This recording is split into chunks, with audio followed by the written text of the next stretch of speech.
성령 하나님께서 오늘 이 자리에 임재하시는데 여러분의 마음 문 열고 성령 충만히 받으시기를 주님의 이름으로 축원합니다.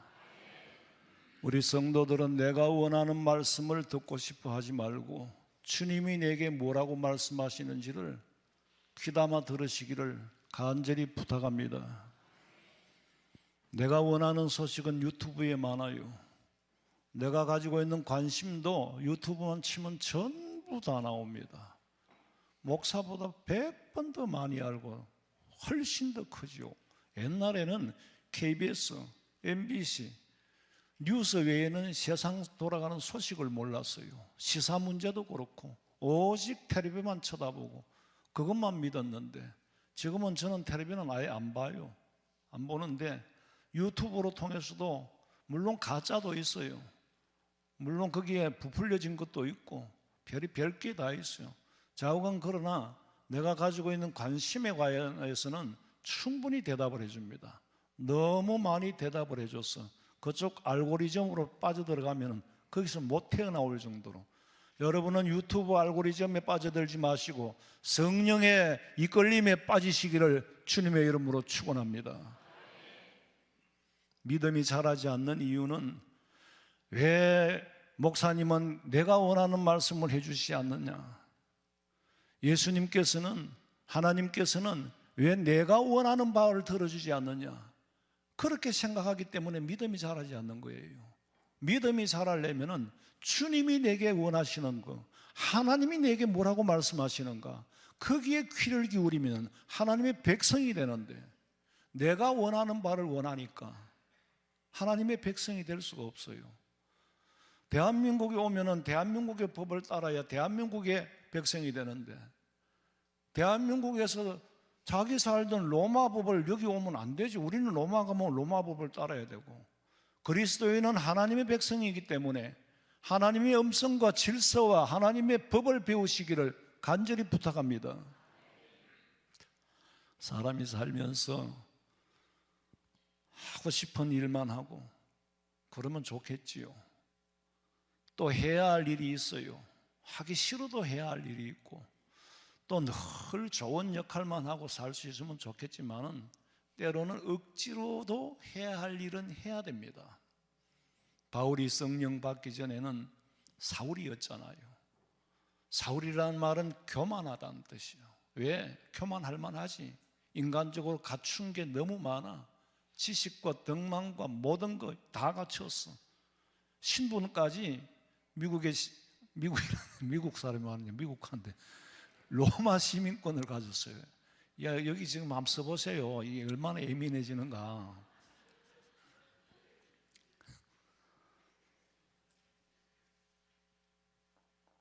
근데 그 교만했던 사울이 변하여 성령 받고 바울이 됐어요. 바울이 됐어. 바울이 되고는 이전에는 예수 믿는 사람 잡아 가두던 역할을 하던 사람이 성령 받고는 예수 믿으라고 전하는 사람이 되어버렸어.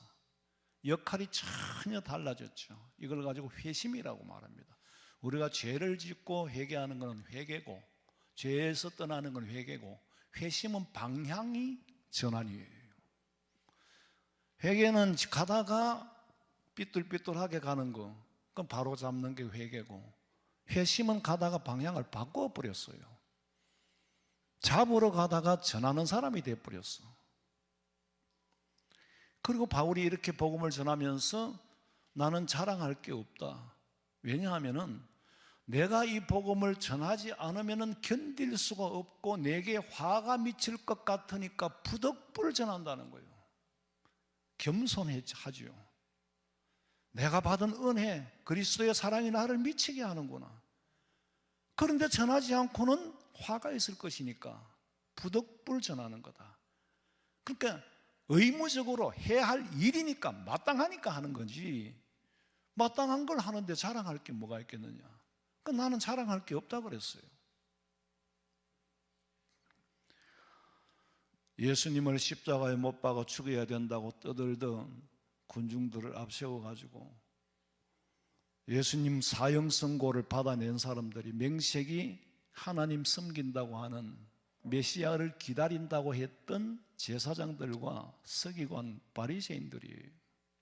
그 사람들은 당시 로마의 정치적으로는 식민지에 있었지만 영적인 문제와 정신적인 문제는 유대인들의 지도자들입니다. 유대인의 지도자가 영안이 어두워서 타락한 결과 이미 식민지에 있을 때는 그냥 그렇게 살았어요. 그런데 예수님을 십자가에 못 박은 죄로 식민지 백성 그건 감사하게 살아야죠. 패망을 했잖아요. 예루살렘에서 110만 명이 그대로 무참하게 학살되고 쫓아다니면서 유대인을 멸족시키려고 했어요. 그러니까 세계로 흩어졌죠. 2000년 동안 무려.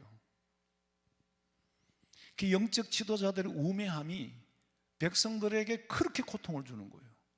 정치 지도자들이 잘못하면은 백성들이 고통을 받지, 잘못한 자기들은 고통을 안 받아요. 물론 뭐 세상 정치에는 소망을 끊은 지가 오래됐는데, 하나님께서 마지막 때에 이 세상에 미련 두지 말고 네 가치를 저쪽 나라로 옮겨라. 너는 이 나라, 이 세상에 속한 백성이 아니야. 아무리 길어도 100년이야. 제가 평생을 지금까지 장례식을 다녀도 아직 100세까지는 못 봤어요. 98세까지는 갔는데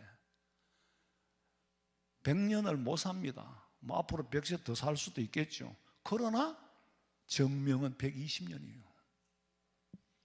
그 다음에 어디 가야 돼요? 하늘나라에 가야 돼요. 천국에 가야 돼요.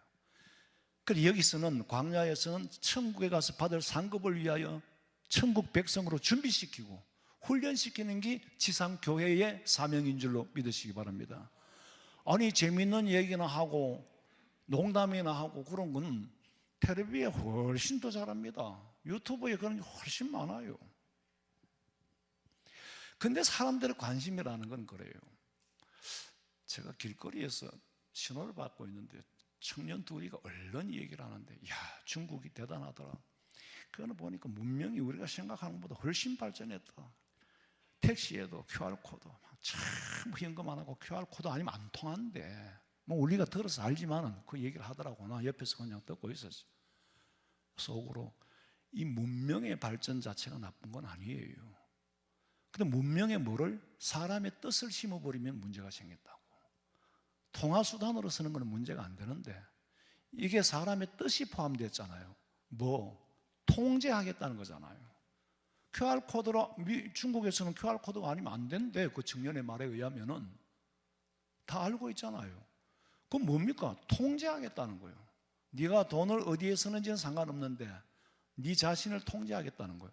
그 QR코드를 이마에나 오른손에 받으면 마지막 때죠. 제가 늘 말씀드리지만 기술은 벌써 발전되어 있습니다. 문제는 이제 적용하느냐, 어떻게 쓰느냐, 서서히 학습을 시키는 거잖아요. 학습을 시키는 거예요. 이거 QR코드도 귀찮어. 그러니까 받고 다녀. 제가 벌써 이 말씀 하시는데 너무너무 오래됐어. 지금 우리는 그런 시대에 사는데, 목사가 교회에서 경제, 돈 불리는 거는 세상 사람들이 더 잘해요. 경제학자들, 그거 들어보면 더 잘해요. 교회가 존재하고 목사가 존재하는 이유는 사람의 비율을 맞추기 위해서가 아니라 억지로라도 천국 백성으로 훈련시키는 것이 목사의 사명이고, 복음 전하고 진리를 사수하는 것이 교회의 구실인 줄로 믿으시기 바랍니다. 근데 사람들이 그래요. 세례요한이 예수님 전하다가 메시아가 오실 거다, 메시아가 오실 거다, 곧 회개하라, 천국이 가까웠다. 그렇게 복음 전하던 사람도 전하다가 감옥에 갇혔거든. 감옥에 갇혔을 때 예수님이 오셨어. 근데도 나를 빨리 석방 안 시켜주고 예수님 뭐하노? 세례요한에 믿는 예수는 빨리 자기를 석방시켜주기를 기대하는 거예요. 메시아 관이 그렇게 되어 있어.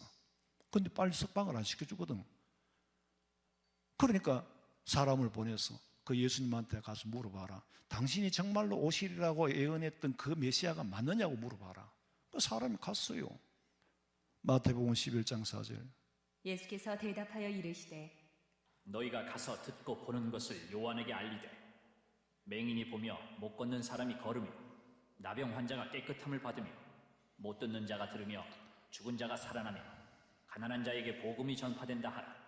아니 사도 요한이 제자들을 보내가지고 물었던 건 예수님 당신이 메시아가 진짜 맞습니까? 맞다면 나를 왜 석방 안 시켜줍니까?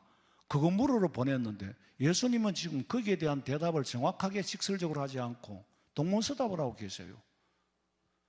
안전뱅이가 일어서고 못 걷는 자가 걷고 죽은 자가 살아난 거 이걸 네가 이거 보고 들은 전해라. 요한한테는 가장 중요하고 급한 것이 석방되는 거고, 그러나 예수님께서는 네가 알고 있는 메시아가 그런 분이 아니라는 거. 예수님께서는 요한의 요구를 외면하기 위해서가 아니라 본질을 말씀하는 거예요. 나는 너희들을 하나님의 나라로 옮기려고, 하나님의 나라로 옮기려고 너희들의 죄를 대신하여 죽으러 왔다. 여러분, 질문을 바로 할 줄 알면 대답을 바로 받아요. 그 질문을 할 줄 모르니까 대답을 안 하고 딴소리를 하는 거죠. 아버지한테 질문을 바로 하면은 바른 대답을 받는데, 애가 철이 없으니까 아버지한테 해야 할 질문을 할 줄을 몰라. 미국에서 오신 우리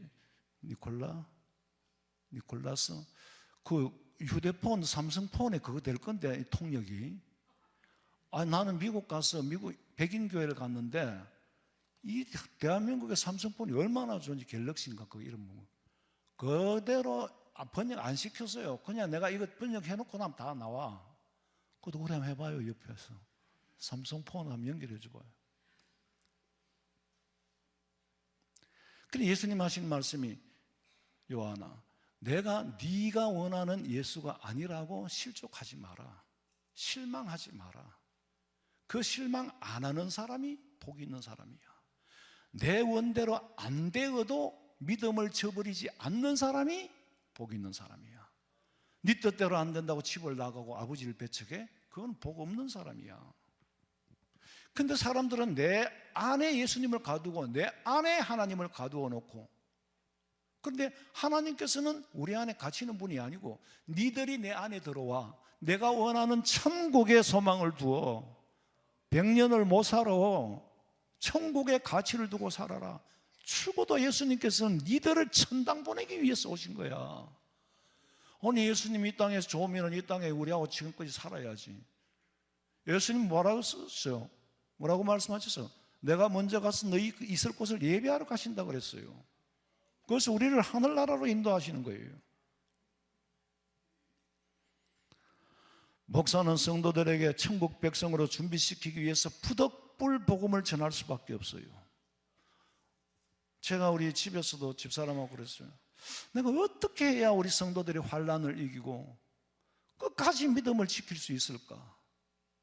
그게 저한테는 짐이고 고민이에요. 예수님 언제 오실는지, 환난이 언제 올는지 몰라도 제가 일부 예배에도 그런 말씀 드렸어요.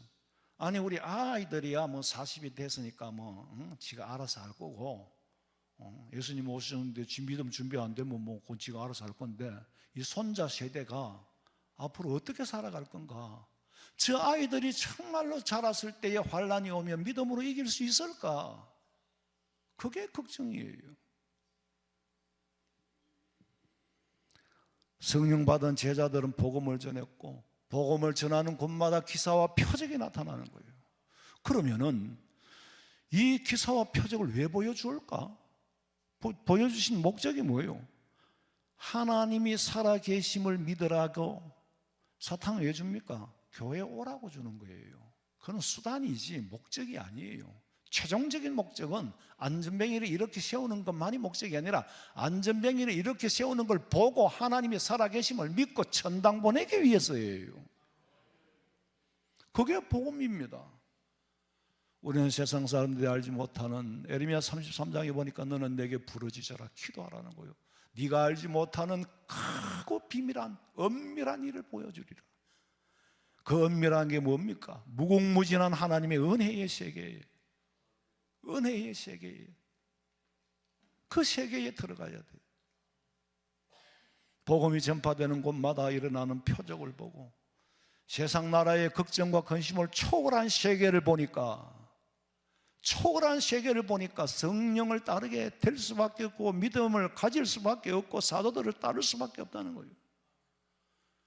일부 예배 등록하신 분이 젊은 30대인데 어머니하고 같이 왔어. 그 어머니가 얘들이 왜 교회 처음 오나니까 걸레 3번 왔대요. 어떻게 주일학교 때도 안 다녔나 그랬더니 어머니가 자기가 나이가 들어서 예수를 믿었기 때문에 이 아이들은 이미 커버렸다는 거지. 아이들이 커버렸어. 막 여러 가지 사연이 있었어요.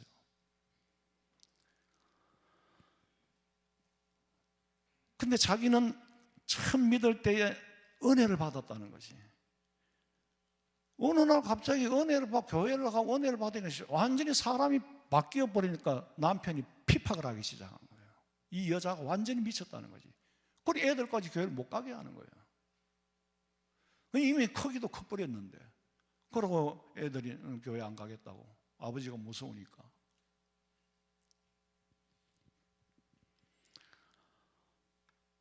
똑같은 표적을 봐도요, 성령 받지 못한 대제사장과 사두개인들은 그걸 보고 시기가 가득했어요. 아니, 기사와 표적이 나타나는 걸 보면은 따르고 믿어야지. 시기심이 일어난 거예요. 그래서 사도들을 잡아 옥에 가두었더니 그랬어요. 옥에 가두었다. 옥에 가두었는데 어떤 일이 일어났습니까? 19절 봐요. 주의 사자가 밤에 옥문을 열고 끌어내어 이르되 가서 성전에 서서 이 생명의 말씀을 다 백성에게 말하라. 하매 그들이 듣고 새벽에 성전에 들어가서 가르치더니 대제사장과 그와 함께 있는 사람들이 와서 공회와 이스라엘 족속의 원로들을 다 모으고 사람을 옥에 보내어 사도들을 잡아오라 하니 지금 옥에 가두어놨던 사람들을 데리고 나오라는 거예요. 데리러 갔어요. 갔는데 사람이 없어. 사람이 없어.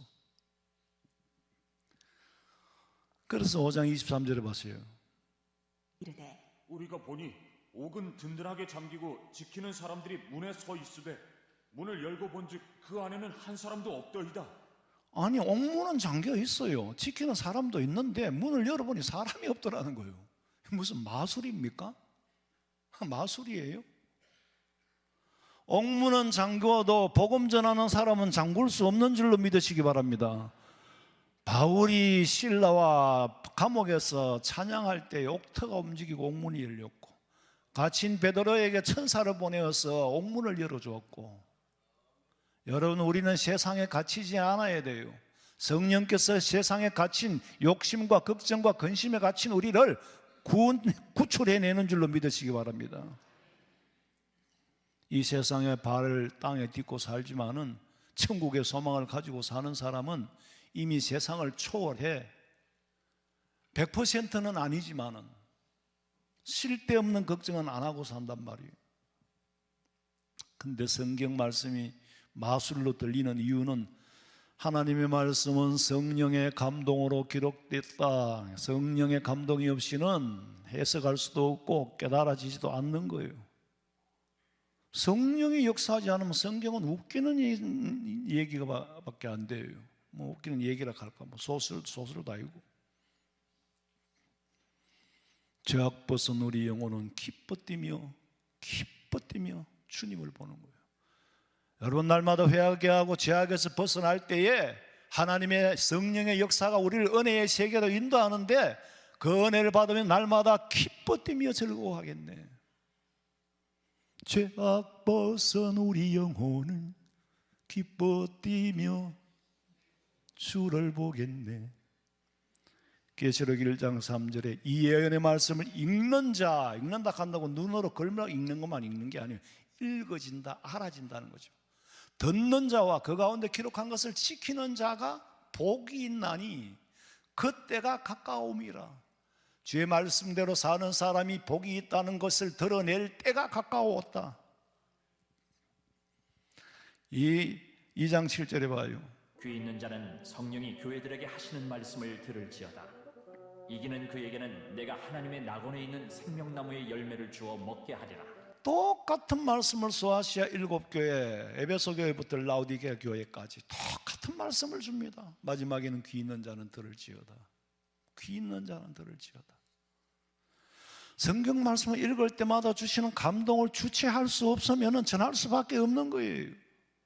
제가요, 인간적으로 생각하면은 이 말씀을 준비하면서도 성도들이 지루해하지 않을까.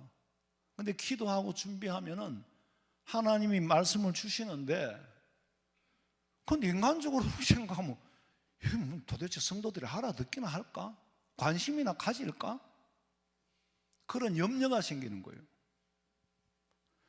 그렇지만 또 기도하면 듣든지 안 듣든지 전해라는 거예요. 부득불 전할 수밖에 없어. 여러분, 목사는요, 강단에 설 때마다 가장 먼저 뭘 살핍니까? 오늘 새로운 분들이 있느냐, 낯선 분들이 있느냐 없느냐. 왜? 교회가 부흥하느냐 안 하느냐 그것 때문이 아니에요. 내가 오늘 설교를 어떻게 해야 될까? 원고는 이미 준비되었어. 메시지는 준비됐는데 처음 오는 사람은 일부 예배는 그건 뭐 신급이 없어. 학습도 세례도 없고 아무것도 없는 보이 처음 오는 사람 같아. 그럼 저 사람도 알아듣게끔 해야 될 거 아니에요. 저 사람이 갖고 있지 않는 관심을 가지게 막 끌고 가야 되잖아요. 그 한 사람 때문에 머리가 사이클이 복잡하게 돌아갑니다. 그냥 말씀을 전하니까 전하는 줄 알지만 그 사람이 알아들어야 돼. 딴 사람은 다 이미 알아들을 수 있어요. 처음 온 사람이 알아들어야 된단 말이에요. 그 사람한테 관심을 끌어야 돼. 내 힘으로는 안 돼. 오직 성령의 역사만이 가능한 줄로 믿으시기 바랍니다. 오늘도 미국에서 오신 분 때문에 내가 지금 아주 못 알아듣고 가만 앉아 계시면 내가 얼마나 부담되겠어요. 그러니까 영어로 할 수는 있는데 못 알아듣는 사람 더 많거든. 왜 뭘 또 비웃노 그냥. 해봐요. 황자님 통역할래요? 통역할 사람이 있으면 내가 할게. 근데 좌우간 저분이 믿는지 오래 믿었는지 신분을 모르잖아요. 그럼 그게 굉장히 마음에 부담이 돼요. 어떻게 하면 저 사람을 알아듣게 할까? 토양을 모르면은 혼자 찌꺼리는 것밖에 안 되거든. 설교를 하면서도 소통이 돼야 돼요. 눈빛으로 몸짓으로 다 소통되는데 5층이에요. 저 구석에 앉아 계신 분들도요, 눈이 좀 어두우니까 모르는 줄 알아도요, 형태를 보면 다 알아요. 저 우리 시민석 집사님, 저기 무슨 갑자기 이권사님 다 압니다. 내가 저기 오는가 안 오는가. 저 모습도 뭔 줄 아세요? 다 알아요. 저 어디에 문홍택 집사님. 일단은 판을 딱 읽는다니까? 읽고 해야 돼요. 그게, 그러니까 설교하고 나면 에너지가 다 방전되는 거예요. 근데 이상하게 마치고 나면 세신자실에 가요. 오늘도 그 세신자하고 얘기를 했지만, 세신자실에 계시는 분들은 많은 일들을 보고 듣게 됩니다. 하나 처음 오셨다는데 분위기가, 이 예배 분위기가 이상하지 않았습니까? 우리는 익숙하니까 상관없는데 처음 오는 사람은 이상하다니까. 안 그렇던데요. 오늘 설교를 알아들었습니까? 예, 알겠던데요. 쉽게 말해주고 알겠던데요. 그래요. 근데 제가 염려했던 가운데는 참 달라요. 어떤 분들은 교회 처음 왔는데 막 눈물을 주체할 수 없다는 거예요. 그러나 너무 부끄럽더라는 거지. 뭐 제가 올린 게 아니에요. 그렇잖아요? 제가 부끄럽게 했습니까? 제가 감동을 준 게 아니에요. 나는 그냥 메신저로 말씀을 전했는데 누가 역사했어요? 성령이 역사하는 거예요. 예? 그래도 내가 한 번 더 그래. 여기 등록하는 게 중요한 게 아니고 교회 안 나올 거면 등록을 안 하셔도 됩니다. 앞으로 계속 오실 겁니까? 등록해놓고 변두리 인물이 되랍니까? 등록해놓고 교회 안 나오면 학교에 출석부에는 얹어 놨는데 안 나오면 선생님도 계속 관심을 줘야 되고 아이들한테는 맨날 결석제라고 놀림받을 거고 변두리 인물이 돼버린다니까? 자기는 암만 똑똑해도 그 교회에서 변두리 인물이 되면 안 되잖아요. 얼마 동안 안 나오면 딱 장기 결석자로 분류가 돼요. 엄밀히 말하면 6개월 이상 안 나오면 교인 자격이 없습니다. 투표권도 없고. 그렇지만 그렇게는 안 하는데 자원 장기 결석자로 분류가 되어보면 목사가 보기에도 약간 변두리 인물이 돼버려요. 그건 인간이라서 어쩔 수 없어요. 그러니까 확실하게 믿을 거면은 등록하고 아니면 안 해도 된다 하면 교회 올 건데요. 오늘도 물으니까 올 거래. 결심했다는 거예요. 그게 사람이 한 게 아니에요. 사람이 주는 감동은 스쳐 지나갈 수는 있어. 그런데 머물러지는 않아요. 머물러지는 않는다니까. 가슴에 자리를 잡게 하는 거는 사람이 주는 감동으로는 자리를 잡게 못해요. 성령 하나님께서 말씀을 그 가슴에 심어줄 때에 믿음이 자라는 거지. 안 그러면 믿음의 자리도 못 잡아요.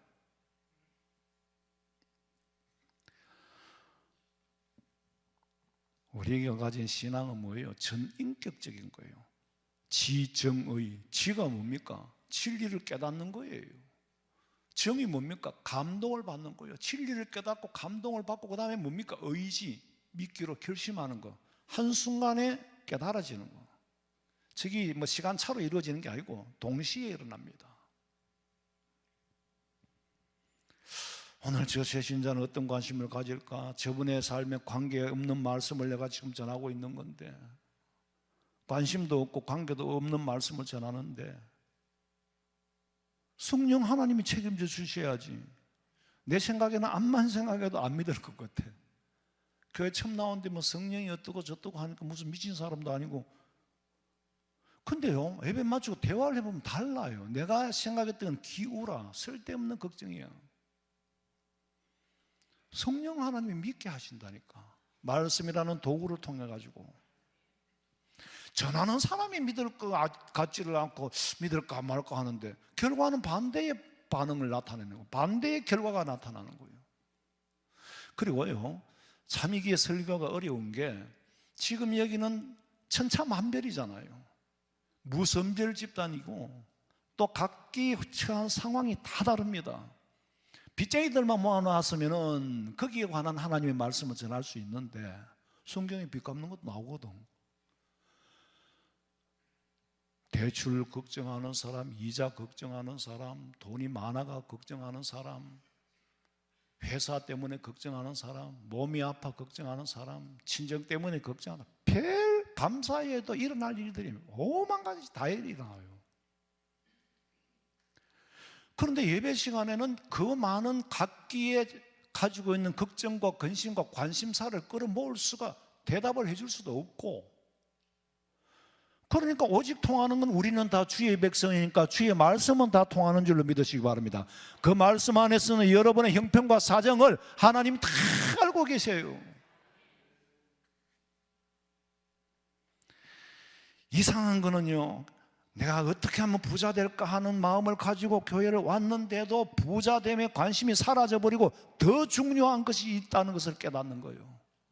내가 부자 되려고 하는 게 얼마나 어리석었는가. 내가 명예를 얻고 출세하려고 했던 게 얼마나 어리석은 일이었는가. 하나님께서는 천국의 소망을 주시는 거예요. 그래서 세상 보는 세계관이 바뀌고, 세계관이 바뀌면 당연히 가치관도 바뀌죠.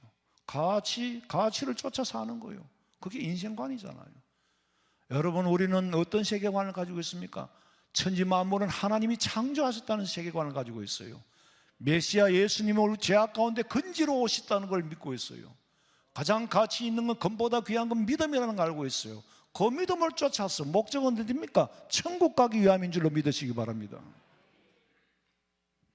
사울이 성령 받고 바울이 되어서 복음을 전했더니 사람들이 한 말, 네가 학문에 미쳤구나. 공부를 많이 하더니 공부 때문에 미쳤구나.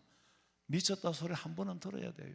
아까 일부 예배 오신 그분도, 그 어머니가 내가 예수 믿고 그러니까 갑자기 변하니까 남편이 미쳤다 하더라. 한 번은 미쳤다 소리 들어야 돼요. 어디에 미치느냐가 중요한 거예요. 예수님한테 미치고 말씀에 미치는 거는 더 가정이 건강해지고, 근데 신천지에 미치면 이건 문제예요. 사이비에 미치면 그건 패망이라 못 건져내. 사도행전 5장 28절. 이르되 우리가 이 이름으로 사람을 가르치지 말라고 엄금하였으되 너희가 너희 가르침을 예루살렘에 가득하게 하니 이 사람의 피를 우리에게로 돌리고자 함이로다. 아니, 복음 전하는 사도들을 끌어모아놓고 이제 하는 소리가, 야, 제발 이 이름, 누구 이름? 예수 이름으로 좀 가르치지 마. 예수는 예자도 듣기 싫으니까 그 가르치지 마. 그 니들이 자꾸 가르치지 말라는 걸 지금 자꾸 가르치네. 니들이 가르치는 목적이 뭐야? 그 사람의 피를 우리한테 돌리려고 하는 거 아니냐? 무슨 말입니까?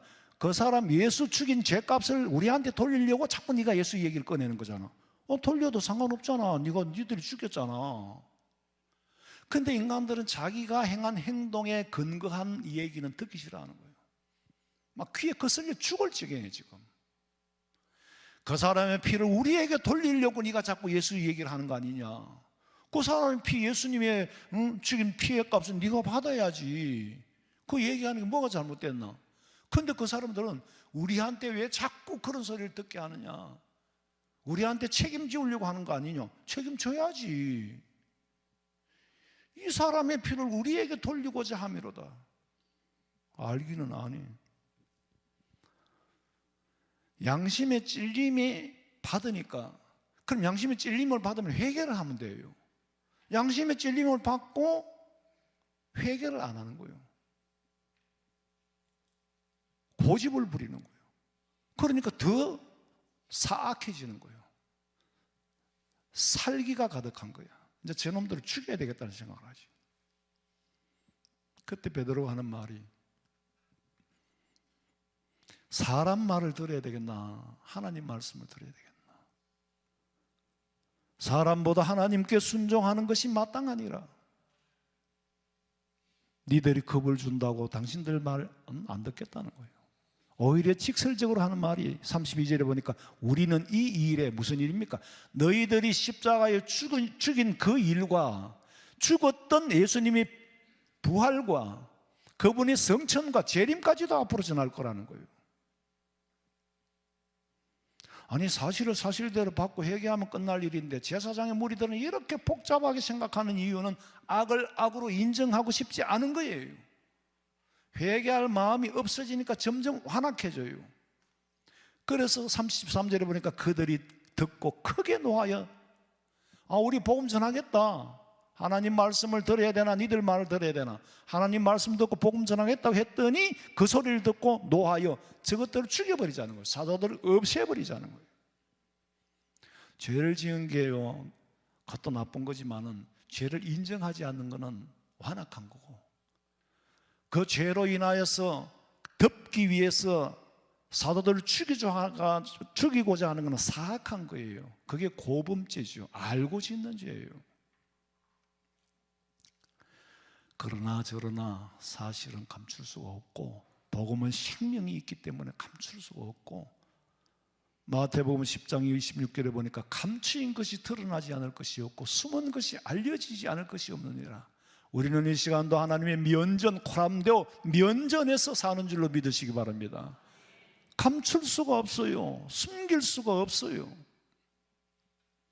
그럼에도 불구하고 이 사람들은 영안이 어두우니까 살기가, 사람을 죽이고자 하는 마음이 가득했어. 이런 모습을 보고 그래도 교법사 가말리엘이라는 사람이 있었는데, 한만 봐도 얘들이 너무 무리한 것 같거든.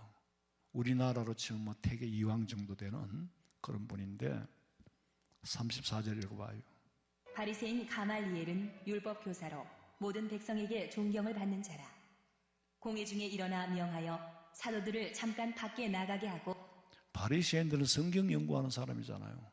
가말리엘은 율법 교사라 그랬어요. 대단히 학문이 높은 사람이에요. 그래서 모든 사람에게 존경을 받는 사람이다. 이 존경받는 사람이 이놈들이 하는 꼬라지를 보고는 가서 니들이 잡아온 사도들을 잠깐 밖에 내보내. 왜요? 일단 내보내. 사도들이 이제 잡아온 사도들 밖에 내보내서 문을 닫고는, 야, 니들이 말이야, 해도 너무하다.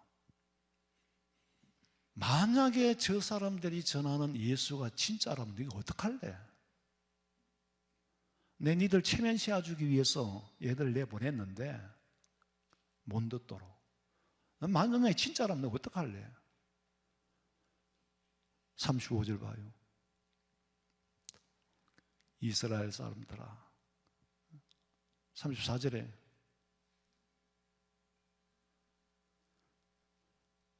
네가 이 사람들, 사도들을 함부로 대하지 마.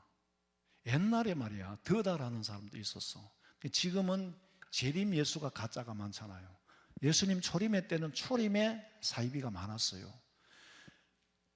많았지만 이제 다 기록을 못하니까 더다라는 사람이 있어서 지가 메시아라고 했었는데 그를 따르는 사람들이 무려 400명이 넘었다. 근데 그놈이 죽었어. 더다가 죽고 나니까 다 사라지더라.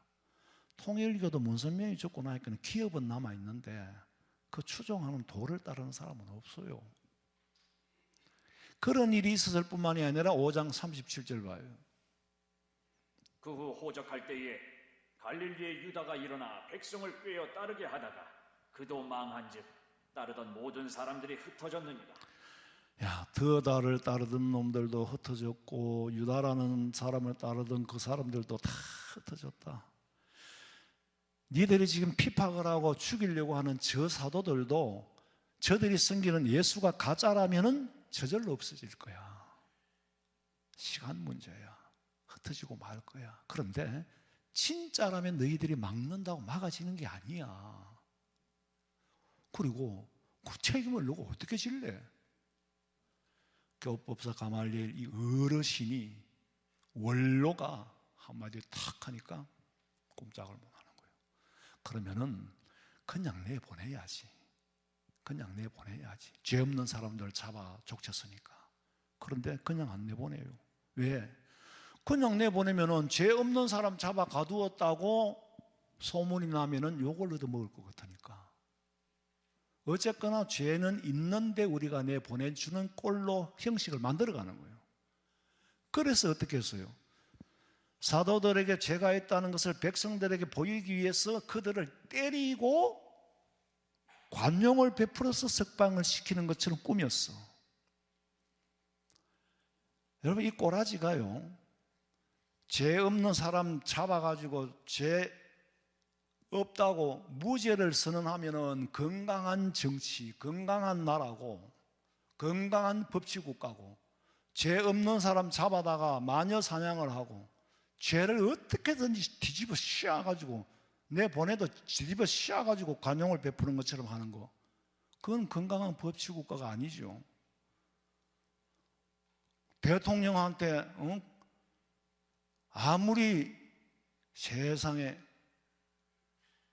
사형 선고를 검사가 물론 내렸지 아직 판결은 재판관이 하겠죠. 이게 건강한 법치국가가 맞아요? 저는 뭐 그 얘기하려고 하는 게 아니고 성경에 그런 일이 있었고 돌아가는 꼬라지가 성경에 예언하고 틀릴 게 아무것도 없어요. 모르겠어요. 저는 나는 그렇게 생각합니다. 하여튼 그렇게 생각합니다는 하면 다 알아듣겠죠. 그래. 그러면 사도들을 이제 들고 패스 내보냈어. 그래가 그 사람들이 쫄아가지고 집에 갔어요? 아니에요. 흩어졌어.